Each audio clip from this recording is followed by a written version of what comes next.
How to fix Instagram story music not working. Hello everyone, welcome back to our channel Official Help Text. Now let's get started. Firstly, what you need to do is check whether your Instagram app is up to date or not. For that, open your App Store or Play Store. At the top, you will see the search box. Over there, type in Instagram. After app appears, you will see the option of update or open.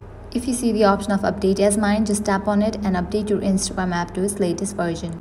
After completion of update process, you can just open this app and check whether music feature is working or not. Likewise, another solution is you have to check your account type. For that, head towards your profile.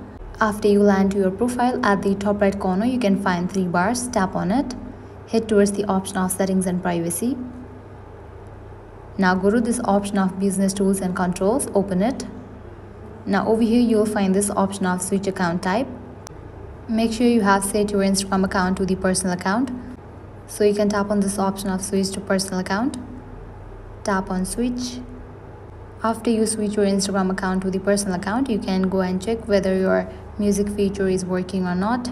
If still music feature is not working, then what you can do is uninstall your Instagram app and reinstall it. For that, long press on your Instagram. Tap on the option of remove app. Tap on delete app. And again, go to the App Store or Play Store and search for the app Instagram. After app appears, just install it. By applying these solutions, your problem is definitely gonna be fixed. This is how you can fix Instagram story not working. At the end, if you guys find this video helpful, make sure to like, share and subscribe. Thank you.